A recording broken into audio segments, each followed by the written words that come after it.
O que dizem os professores? Bem, outro depoimento. A gente trabalha com esse depoimento, cada aluno recebe um depoimento e ele tem que trabalhar em cima daquilo para argumentar e apresentar para os colegas. Por exemplo, o que levou esse sujeito a manifestar esse sentimento, essa opinião sobre o próprio curso que ele fez, não é isso? Bem, aqui é um outro depoimento. Os estudos referentes ao conhecimento dos estudantes foram importantes e me auxiliaram principalmente na aprovação dos concursos públicos. Né? As disciplinas pedagógicas não apresentavam relações com a disciplina de matemática, nem mesmo algum exemplo prático. Bem,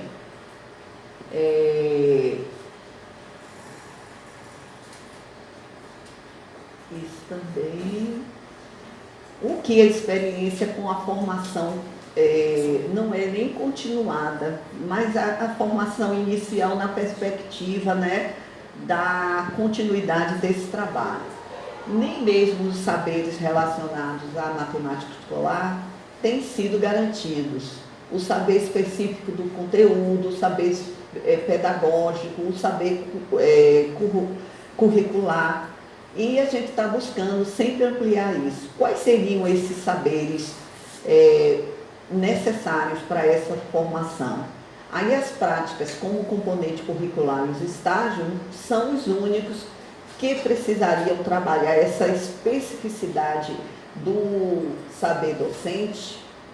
Bem, aqui traz uma constatação que foi retirada de um texto, de um artigo da Adaí Mendes Nakarato, sobre identidade docente. Até estava falando com o Mauro que a professora Adaí tem muitos trabalhos e no grupo que ela atua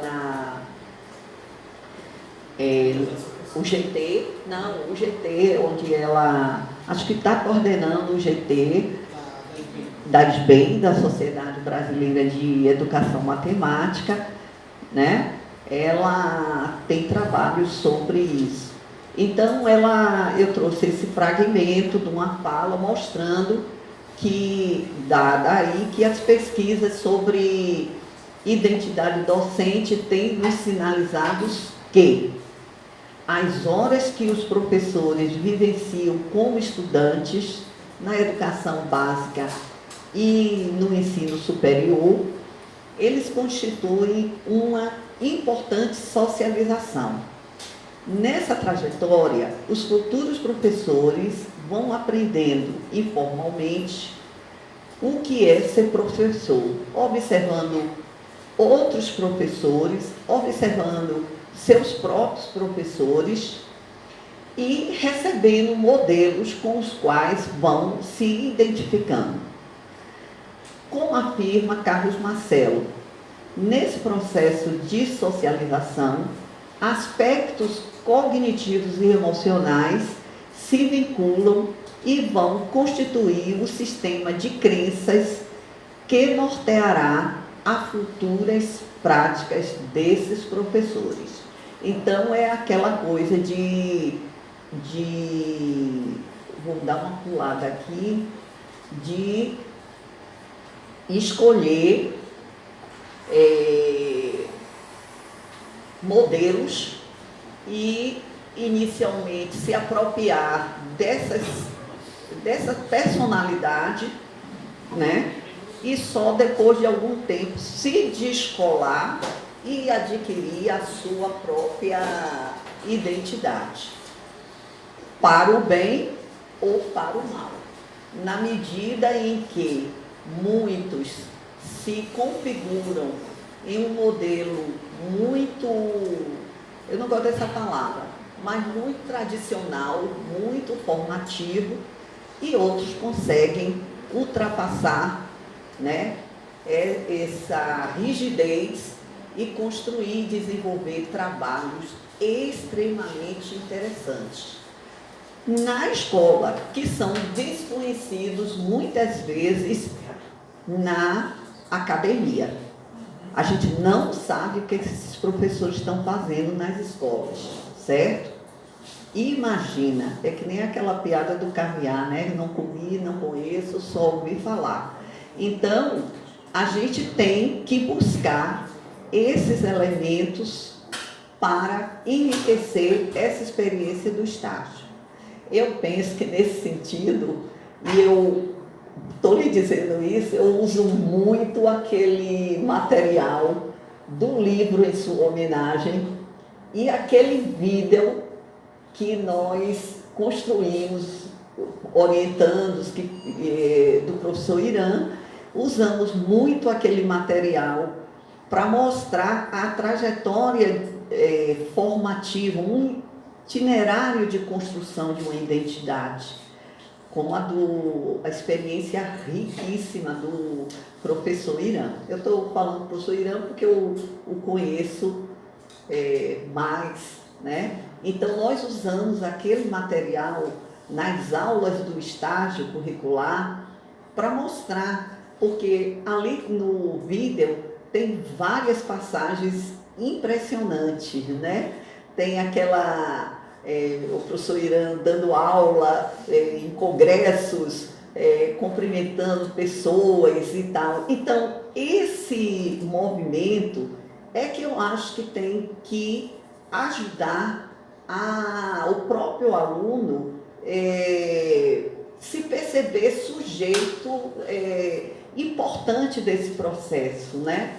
Que ele também, professora, não sei o quê. Eu digo, não, isso não, como diz aqui, você não é uma segunda pele que você tira e veste, muito pelo contrário, você vai ter que investir e construir. E o estágio, eu adoro estágio, certo? Eu adoro esse negócio de estágio. Aí, o que é que acontece? A gente tem que olhar para esse estudante, para esse futuro professor e enxergar as potencialidades que esse sujeito tem, né?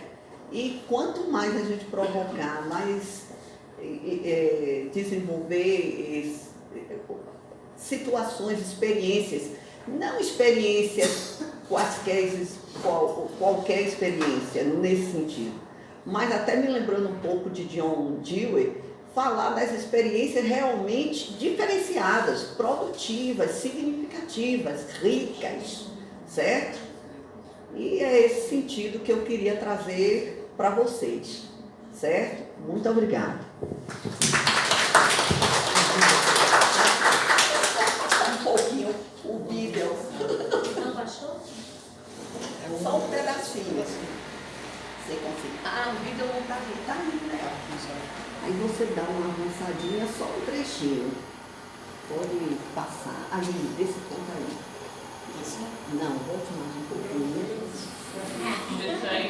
Mais. Não, avançar. É o que eu estou falando aqui. Passa Belém. Isso. Aí passa Natal. Pode passar. Aí. Voltando um pouquinho mais. Aí, na sala de aula. Por aí. Pode passar. Só um pedacinho, gente, para a gente se distrair.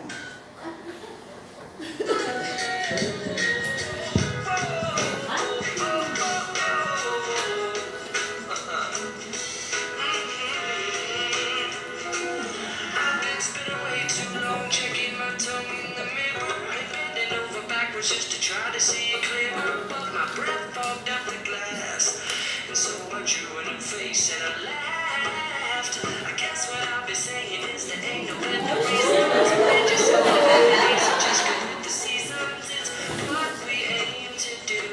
Our name is our virtue, but I won't hesitate no more, no more. It can't.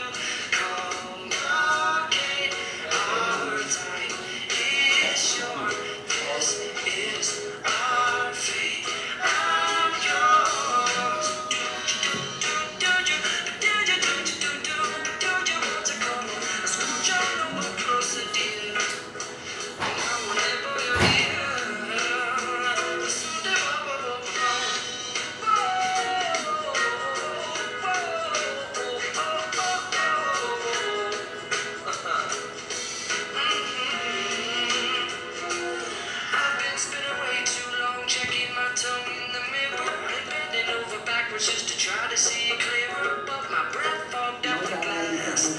And so I drew in a face and I let. Então, esse vídeo, a gente trabalha em sala de aula para mostrar esse itinerário, né, do professor pesquisador, do professor que discute, do professor que participa de congressos, que lança livros.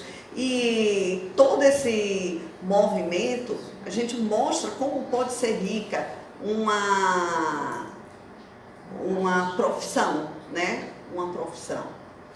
E aí é isso aí, gente. Obrigada.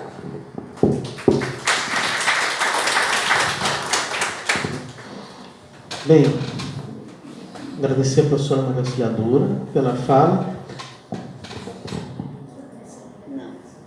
A professora, ela não estava aqui hoje pela manhã, mas nós que estávamos aqui pela manhã, nós podemos observar na fala dela a reafirmação de vários pontos e aspectos que foram tratados pela banca do Seminário 2 da Naira, né? E que ficaram presentes na fala da professora. E eu acho que um ponto bem marcante que foi discutido, levantado hoje pela manhã, foi que quando se discute a questão da identidade, a gente está tratando, na verdade, do eu, né, do quem sou eu neste momento, né? Que de manhã a discussão finalizou em torno desse aspecto, quando se tratava ali na pesquisa da Naira, com relação aos memoriais de concurso para professor titular. Então, e vários outros pontos da sua fala convergiram para justamente o que a banca estava sugerindo ao trabalho da professora Naira pela manhã. Bem, a gente ainda tem um tempinho, dá para fazer um ciclo de perguntas, que tem uma mesa redonda ainda depois, mas fica franqueada a palavra para quem quiser, se alguém quiser se manifestar, ou para a professora. Alguém? Professora Rita. Talvez eu vou ser um pouquinho. Tem dois aspectos que eu quero colocar. Boa tarde a todos. Peço desculpa por não estar de manhã aqui, mas eu tive que resolver os problemas aqui do sindicato. O primeiro aspecto que eu quero colocar em relação ao trabalho da auxiliadora é a questão da importância do estágio. E eu digo isso porque quando nós fomos formar os cursos de licenciatura no Instituto Federal, isso aconteceu em 2000, tá? O Instituto Federal tinha um diferencial, ele era a Escola Técnica Federal. Então, todos nós que fizemos o curso de licenciatura, nós tínhamos a experiência da sala de aula no ensino médio. E a LDB, ela nos deu a oportunidade de fazer o ensino médio, que era aquele ensino médio normal, desconstituído da parte técnica, certo? E logo depois a própria LDB, ela nos apareceu como uma ameaça, porque os professores da educação básica estavam se sentindo ameaçados com aquele tipo de modelo, e nós tínhamos que ter uma proposta, digamos assim, para mudar essa realidade. E aí nós resolvemos fazer os cursos de licenciatura do Instituto Federal. Quero dizer para vocês que a experiência nossa, em termos de ser professores da escola técnica, estar trabalhando no ensino médio técnico, a experiência de fazer o curso do ensino médio, que é aquele médio mesmo, sala de aula, e estar trabalhando dessa forma, nos fez ter uma visão em termos da constituição do nosso curso de licenciatura, que foi uma construção de um curso bem diferenciado em relação ao que o mercado tinha. E quanto a essa questão do estágio, que é isso que eu quero colocar, e da questão da identidade do professor, eu quero colocar para vocês uma coisa que foi muito bacana em relação à nossa proposta, é que nós fizemos um projeto chamado Vivência na Prática Educativa, tá? E que a gente percebeu, por exemplo, ali a oportunidade que o nosso aluno do Instituto tinha de vivenciar não só aquela sala de aula regular, mas a nossa vivência que culminava com o estágio, porque era uma parte do estágio também. Então, o nosso aluno, por exemplo, ele ia já no primeiro semestre, ele ia conhecer a escola, depois ele ia conhecer toda a organização da escola, o funcionamento, o conselho, a secretaria, isso no primeiro e no segundo semestre. Depois ele ia conhecer a Secretaria de Educação, isso já como estágio, Secretaria de Educação, o Conselho Estadual. No terceiro semestre ele ia Educação Especial, ele ia para Educação Especial, depois ele ia para Educação Profissional, depois ele ia para Educação Indígena, para Educação... Então, o nosso aluno, ele acabou transitando na formação dele, em termos de estágio, em todas essas modalidades de ensino, porque a lei previa assim, certo? E isso constitui até hoje. Quanto à questão da lei lá, 10.649, nós fomos a primeira instituição pública dentro da licenciatura em Belém que implantou ERE dentro. Nós implantamos tanto a questão da educação especial quanto a questão do ERE. Por quê? Porque, primeiro, a CETEC, que é a secretaria que nós estávamos ligados, tinha um programa chamado TECNEP, que era exatamente que era um núcleo de apoio a portadores de necessidades especiais. Depois veio a questão da própria obrigatoriedade da lei, e aí nós tivemos a sorte de ter uma pessoa, que era Helena Rocha, que é uma pessoa que aqui em Belém, ela é indiscutivelmente uma referência nessa questão de relações étnico-raciais. Então, ela, enquanto implantou, e nós implantamos, depois fizemos um curso de pós-graduação nessa situação. Aí, eu estou colocando isso porque é uma trajetória que é bastante interessante. Depois veio o PIBID. Com o PIBID, o nosso aluno, que é isso que eu quero colocar, ele é antes e depois do PIBID, porque eu acho que o PIBID, nos cursos de licenciatura hoje, ele tem uma força, uma ajuda na mudança dessa formação muito grande. Então, o nosso aluno realmente foi para a escola, para a aula mesmo, para dar aula, para vivenciar aquilo ali. E isso, eu acho que é o que mudou, é isso que eu quero colocar, muito a identidade desse professor. Porque nós pegamos alunos que não tinham nenhum tipo de identificação com a licenciatura, estava ali porque tinha passado aquela coisa toda, ele começa a fazer esse tipo de vivência, certo? Ele começa a se identificar com o curso. Quando ele vai para a escola, que ele começa a vivenciar, e ele vivencia mesmo. Então, e nós temos muito depoimento de aluno dizendo assim, nossa, eu me encontrei, eu agora quero ser o professor, eu acho que agora eu quero permanecer. Então, eu acho que são experiências riquíssimas, está entendendo? Que a gente coloca. Então, estou falando na questão do estágio da licenciatura, mas eu vou falar também para o estágio da pós-graduação, reafirmar o que a auxiliadora falou,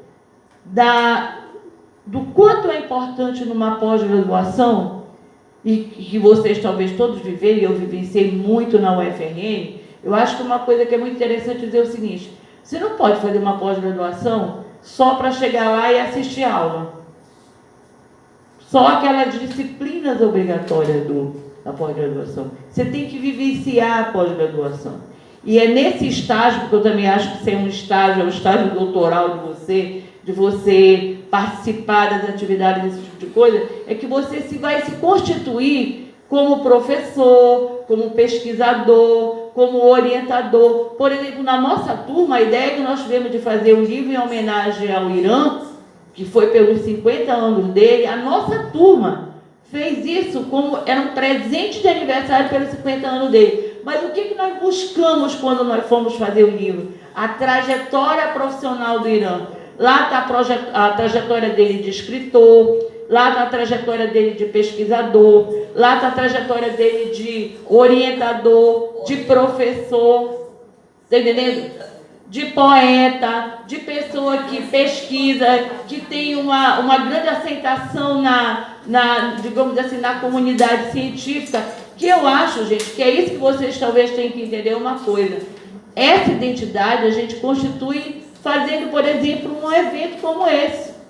Porque, veja bem uma coisa, a pós-graduação ela é para isso, ela é para formar liderança, para formar novas pessoas, novos diretores de centro, novos coordenadores, que vão substituir a gente futuramente. Então, essas pessoas elas têm que estar formadas. Então, é nesse sentido que eu acho muito bacana a palestra da auxiliadora, e que eu venho aqui reafirmar da importância do professor Irã e de pessoas como o professor Edgar, que está ali, que tem uma experiência riquíssima, de mostrar o quanto é importante a gente ter espelhos dentro da universidade, dentro da escola, para a gente ter uma formação boa em termos de se constituir identidade como professor.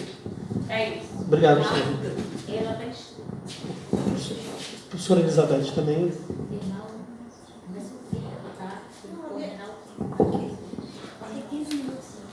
Boa tarde, gente. A minha questão é só perguntar para a professora, que eu fiquei assim. Você falou lá que os estagiários, né, os alunos da graduação, têm formação em serviço ao longo da graduação, né, com ingresso após o 2º ano. Essa formação em serviço acontece aonde? Na escola onde eles vão estagiar, onde eles estagiam, ou dentro da universidade, junto com vocês? E a outra questão é sobre a avaliação, que vocês têm a avaliação periódica dos alunos, dos graduandos. Como é que vocês realizam essa avaliação deles? É isso. Bem, eu acho, só um esclarecimento, eu não acho que toquei essa questão da avaliação do estágio em serviço. Eu falei... Formação e serviço. Eu falei que muitos estudantes, não sei se minha fala foi suficientemente clara, mas eu quis dizer que há estudantes que chegam, que nunca tiveram nenhuma experiência docente. E há outros que já exercem a profissão, porém não são licenciados e estão buscando na universidade fazer este curso de licenciatura, certo? Mas já atuam como professores, certo? Então, eu quis dizer o seguinte, que há esses dois grupos nitidamente percebidos nessas turmas, que são aqueles que têm experiência docente já, que já atuam como professores. Há até uma questão no livro da da Selma Garrido Pimenta, que diz assim, para que estágio para quem já ensina, né? Ela vai discutir o quanto é necessário o estágio mesmo para esses que já exercem. Apesar das diretrizes curriculares para os cursos das licenciaturas liberarem essa carga horária em torno de 50% para quem já atua como professor, né? Bem, isso foi um fato. Com relação à avaliação desses alunos, além das avaliações que estão inseridas no próprio componente curricular, há na instituição que eu trabalho uma chamada avaliação integradora, que é uma avaliação semestral que ocorre na instituição, envolvendo todos os componentes curriculares, onde esse aluno, né, ele vai participar e tem espaço também para contribuições individuais, críticas, comentários e tal. Então, é a partir dessa avaliação integradora, é a partir dos relatos das experiências que eles produzem ao final de cada estágio e as chamadas avaliações parciais, vamos dizer, em processo, no sentido de que elas ocorrem a partir das rodas de conversa, onde você pode, digamos assim, acompanhar, contribuir para, digamos, direcionar ou até ser surpreendido com as contribuições que eles trazem, né? Porque a gente também aprende muito nesse processo e, naturalmente, tem que aprender. Não sei se lhe respondi. Não, é porque só a questão da formação não tinha entendido. Ah, porque era sim. formação em serviço. Não é formação em serviço.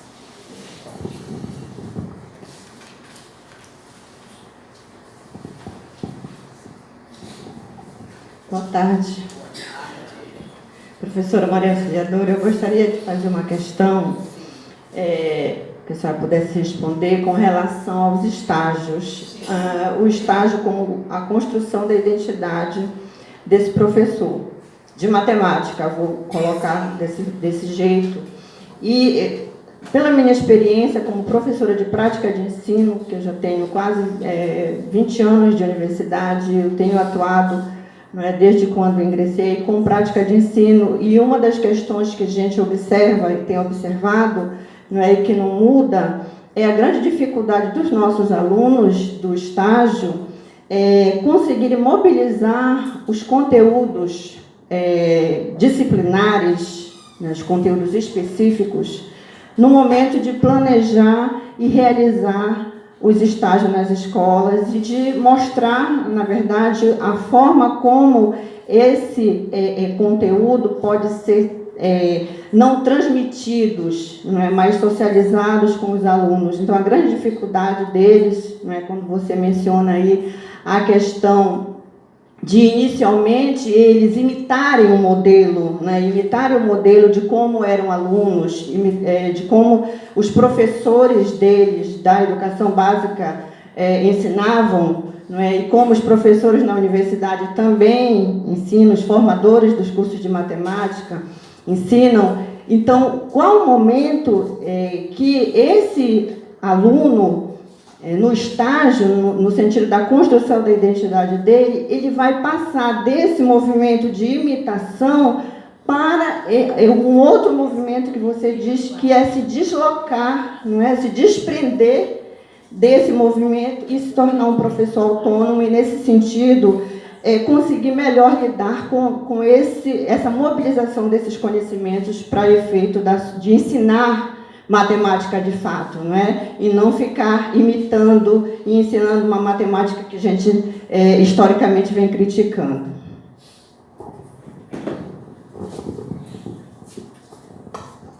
Bem, tem 2 pontos aí a considerar. Primeiro, a questão do ingresso, né, na profissão desses professores. Né, digamos, concluir o curso de licenciatura e são ingressantes, não sei, concurso ou uma instituição particular e tal. Então, esses professores, inclusive a literatura aponta, e já houve até pesquisas sobre isso, eles enfrentam muitos desafios no ingresso da profissão. Primeiro, que são submetidos a condições não desejáveis de trabalho, né?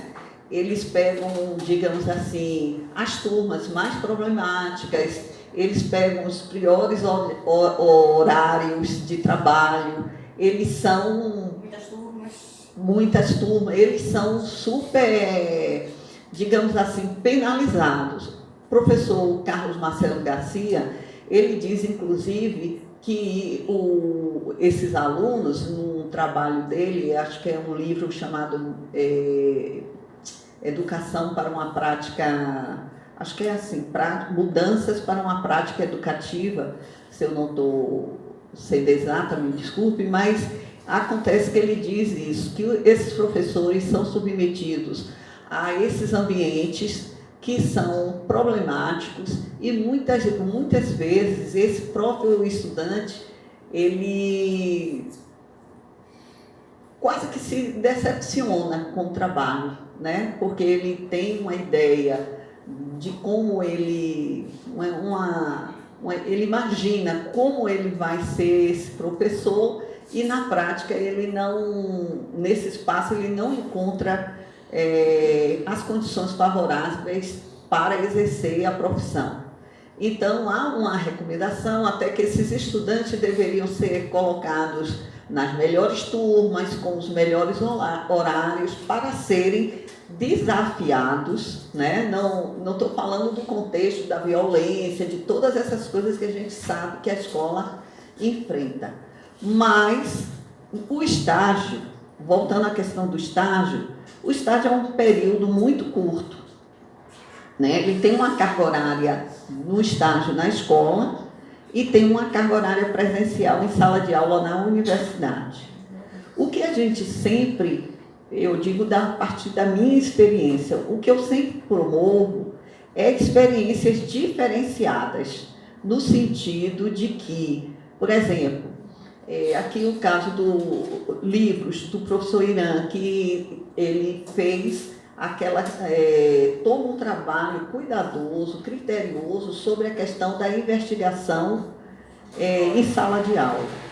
Então, a gente traz esses exemplos, traz experiências, planos, relatos, mini-cursos, principalmente que são publicados nos anais dos congressos, para eles se apropriarem da forma como esses trabalhos têm sido pensados, digamos, experimentados, porque muitas vezes esses artigos são frutos de dissertações e de teses, né? Eles têm que se apropriar disso e fazer esse exercício em sala de aula, para que na escola eles tenham essa referência desse, não é receita nem modelo, porque o conteúdo que ele vai ensinar lá, muitas vezes é diferente da experiência que ele teve em sala de aula. Mas eles têm que se apropriar de que elementos tornam a aula interessante. Como é que eu posso, por um lado, usar a questão da racionalidade técnica de trabalhar com determinado conteúdo de matemática e como motivar esses alunos trabalhando a afetividade deles. Então, eu sempre tento proporcionar esse diálogo da questão do racional em si e do afetivo. Então, não é simplesmente você colocar um teorema, uma demonstração, uma propriedade, um exercício e parar ali. Mas como eu posso conectar aquilo ali de modo a despertar um sentimento, uma curiosidade, um desejo de ver onde eu vou aplicar aquilo? Isso eu tenho 100% de sucesso? Não tenho. Funciona para alguns, não funciona para todos. E aí vem aquela questão, né? Que o professor, outro dia eu vi um comentário interessante, que a costureira, ela tem um talento nato de costurar para várias pessoas, então magros, gordos, altos e baixos, né? Ela corta, tira as medidas, então o trabalho dela, ela entrega um produto para a pessoa, né? E o professor, ele quer entregar o mesmo produto para todos. Isso não funciona, certo? Porque há uma diversidade ali tremenda e o que a gente pode é sensibilizar isso trabalhando o lado mais humano, mais afetivo, mostrar que todos têm potencialmente capacidade de aprender, certo? Alguns podem abdicar desse direito, né? Mas ele tem que ser buscado, trabalhado nessa perspectiva. É fácil? Não. Mas se ele sai do curso com essas referências, com essa, por exemplo, experiência de microaulas, de simulações, de trabalhos que ele desenvolve na sala de aula a partir das referências que nós vamos alimentando, né? Com filmes, com vídeos, no sentido dele se apropriarem dessa possibilidade de ampliar o repertório dele, na sala de aula ele não vai se limitar ao conteúdo, certo? Ele pode até optar por só trabalhar o conteúdo, mas ele tem uma referência que ele pode ampliar aquele repertório em sala de aula, até falar de coisas que não tem nada a ver necessariamente com a matemática naquele momento, porque é importante se falar naquilo. Então, são escolhas, são opções que a gente tem, né? E é difícil? É, mas eu estou cada vez mais convicta e sou sempre surpreendida de que é possível, certo? Aí é aquela velha questão. É a questão de você ter esse compromisso, ter esse senso e ter responsabilidade com o trabalho que você está conduzindo, né? Não sei se respondi. Para encerrar, professora. Só ainda sobre o que a Elizabeth perguntou, eu queria dizer, dar um exemplo da minha experiência no estágio na Universidade Federal do Rio Grande do Norte até 2017.1, antes de vir para Belém de volta. Eu trabalhava com os 2 primeiros estágios.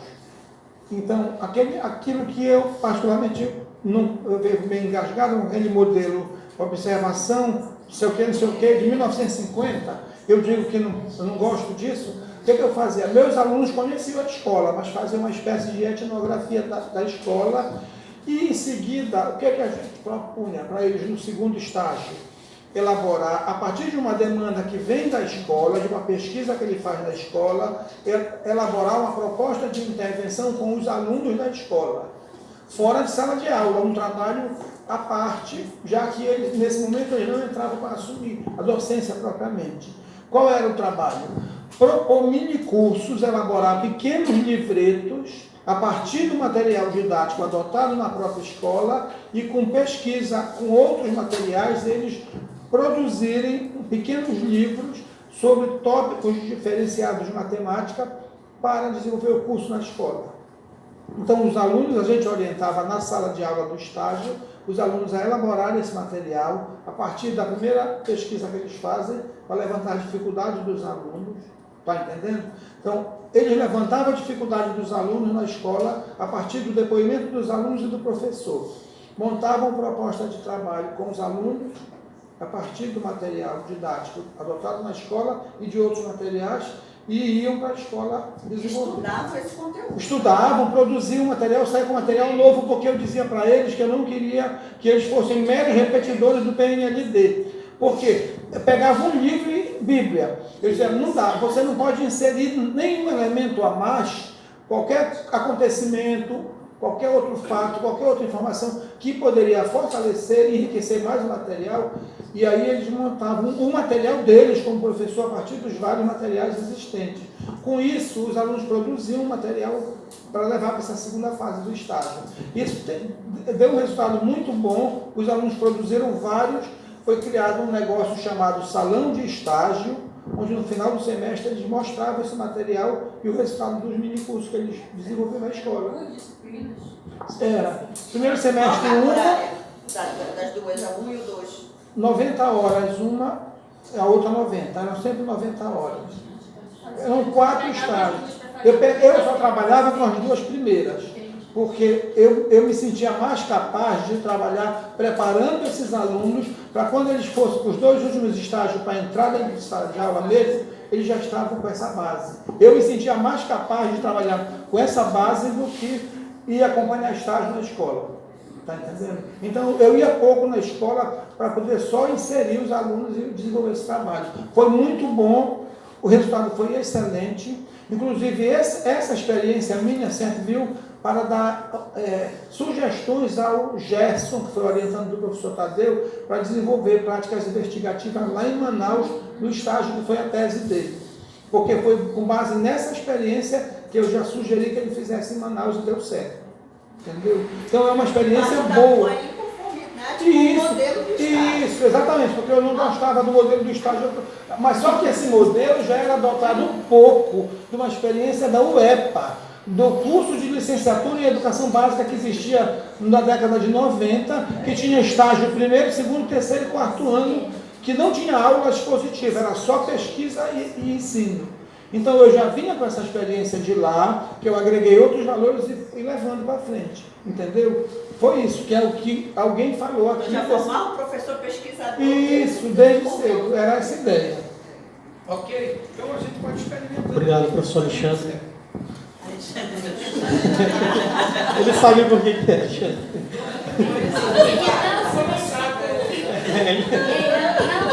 Professora auxiliadora, mais uma vez, muito obrigado. Agradeço. Obrigada.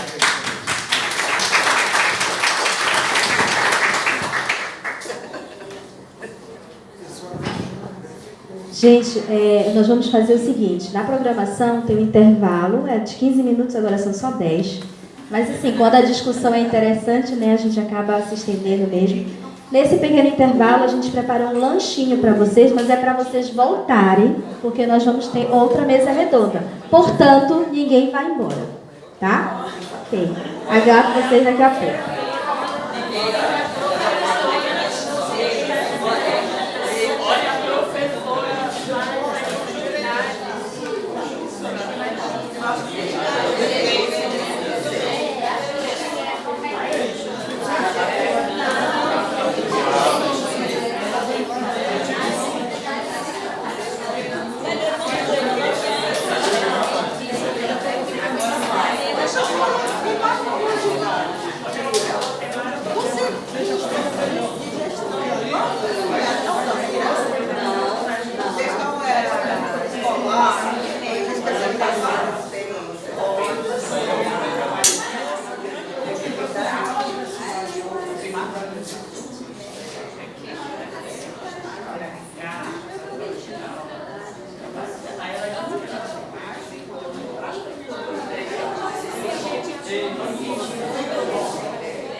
Obriga ele a fazer.